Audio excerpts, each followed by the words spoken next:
네, 여성의 사회 진출이 증가하고 성에 대한 우리 사회 시각이 개방적으로 바뀌면서 피임을 하는 여성들이 늘고 있는데요. 비교적 손쉽게 할 수 있는 방법으로는 피임약이 있는데 피임약과 관련해서 잘못 알려진 사실도 적지 않습니다.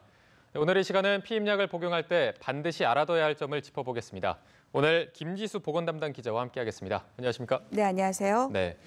자, 이 피임약에는 사전 피임약 그리고 사후 네. 피임약이 있다고 하는데 먼저 간단히 소개부터 부탁드리겠습니다. 네, 피임약은 크게 사전 피임약 그리고 사후 피임약 이렇게 두 가지로 나뉘는데요. 네. 성관계 전에 복용하면 사전 피임약, 그리고 성관계 후 늦어도 72시간 안에 복용해야 하면 사후 피임약인데요. 네. 사전 피임약은 일반 의약품으로 약국에서 손쉽게 구입할 수 있는 반면 사후 피임약은 의사로부터 처방을 받아서 약국에서 살 수 있습니다. 네. 사후 피임약은 이렇게 의사의 처방이 있어야만 구입할 수 있기 때문에 이제 산부인과 전문의와의 상담이 필수적입니다. 하지만 사전 피임약은 처방 없이 구매할 수 있습니다. 따라서 주의가 필요한데요. 최근에는 출시되는 사전 피임약의 제품들이 늘고 있어서 보다 꼼꼼하게 따져서 안전하게 복용해야 된다, 이런 목소리가 나오고 있습니다. 네.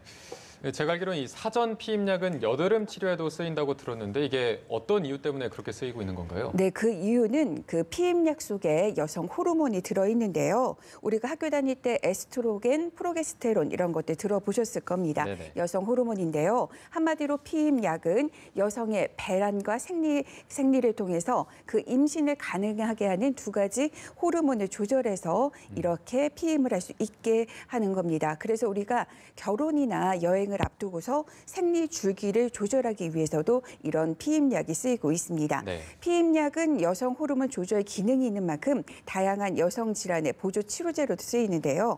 생리 불순이나 생리통, 자궁 근종, 자궁 내막증, 다낭성 난소 증후군이 대표적입니다. 다양하게 쓰이고 있는 만큼 안전하다고 볼 수 있는 것이죠. 네. 그런데 산부인과 의사들의 이야기를 들어보면요, 그 피임약을 오래 복용하면 불임이나 유방암의 위험성이 커지지 않느냐, 이런 이렇게 물어보시는 분들이 많다고 하는데요. 네네. 전문가들은 피임약을 오래 복용해도 유방암이나 불임의 위험을 걱정할 필요가 없다고 합니다. 제가 전문가의 도움말을 담아왔는데요. 세브란스 병원 산부인과 이재훈 교수의 설명을 들어보겠습니다. 네. 피임약이 유방암을 일으킬 수 있다는 연구 결과들이 일부 있지만 아직 결론이 내려지지는 않았습니다. 하지만 피임약이 유방암을 일으킬 수 있다고 보고한 연구들에서도 그 피임약의 리스크는 비만, 흡연보다도 훨씬 적었습니다. 그래서 필요한 경우에 1, 2년 정도 피임약을 복용하는 것은 전혀 걱정하실 필요는 없을 것 같습니다. 피임약을 오래 먹으면 혹시 불임이 되는 거 아니냐고 물어보시는 환자분들이 많은데요. 절대 그렇지 않습니다. 피임약의 역사가 지금 50년 정도 됐는데 지금까지 알려진 바로는 피임약을 끊고 나서 적어도 2, 3주기 안에는 생리가 돌아오고 있고 임신율도 드시지 않았던 분들하고 비교해서 전혀 차이가 없는 것으로 알려져 있습니다. 네, 저희가 이재훈 교수의 도움말을 함께 들어봤는데 이게 또 피임이라는 게 원하지 않는 임신을 피한다는 측면만 보더라도 여성들에게 또 굉장히 중요한 거 아니겠습니까? 네. 그렇다면 여성들의 인식은 어떤 편인가요? 네, 근데 아직까지 안타깝게도 그 인식은 높지 않은 편인데요. 네. 식품의약품안전처의 조사 결과를 보면 알 수 있는데 피임약의 사용 방법과 부작용에 대해서 여성의 한 77%가 정확하게 알지 못하는 것으로 나타났습니다. 네. 잘못 알려진 정보들도 많은데요. 계속해서 이재훈 교수의 설명을 들어보겠습니다. 복용 시작 한두 달 안에 주로 생기거든요. 가장 흔한 부작용은 두통, 메스꺼움, 질출혈 같은 게 있을 수 있는데 일반적으로는 3개월 정도 지나면 저절로 좋아지는 경우가 많습니다.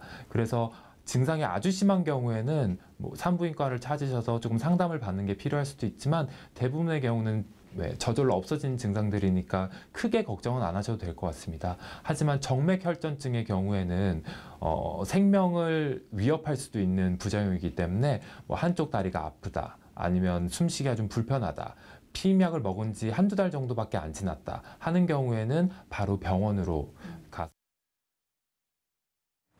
네, 이게 피임약을 복용하면 어쨌든 약이기 때문에 이거를 섭취하면 조금 위험한 사람들도 있을 텐데 어떻습니까? 네, 그래서 학계에서는 이제 피임약을 먹은 사람은 그렇지 않은 사람에 비해서 혈전증 위험이 2배 정도 증가한다는 그 연구 결과에 주목하는데요. 네. 여기서 혈전이라는 것은 혈관 속에서 피가 굳어진 덩어리입니다. 혈전증은 그 혈전 위에 발생되는 질환을 말하고요. 이런 혈전증을 앓았거나 현재 겪고 있는 사람들, 그리고 혈전증 가족력이 있는 사람은 피임약 복용을 피해야 합니다. 또 관상동맥이나 뇌혈관 질환자, 또 심한 편두통이 있거나 35세 이상의 흡연자 또는 고혈압이 있거나 간 기능이 안 좋은 사람도 피임약은 금물입니다. 네. 그러니까 혈액 순환에 문제가 있는 분들은 피임약 복용을 피하는 게 안전하다는 건데요. 만약에 모유 수유를 할 경우 피임약 복용을 하면 모유를 통해 아이에게 전달될 수 있습니다. 피해야겠죠. 그러니까 만성 질환이 있을 경우에 피임약 복용 전에 산부인과를 방문해서 상담을 받아봐야 한다는 것도 알 수가 있습니다. 마지막으로 부작용과 관련해서 좀 이야기를 하면요. 어떤 약이든 그 경미한 수준의 부작용은 있기 마련인데요. 네. 피임약의 경우 일반적으로 두통이나 복부 메스꺼움 그리고 팽만감이 나타날 수 있습니다. 피임약 복용 여부를 두고서 고민하는 여성분들을 대상으로 우리 이재훈 교수가 당부의 말을 전했는데요. 들어보시겠습니다.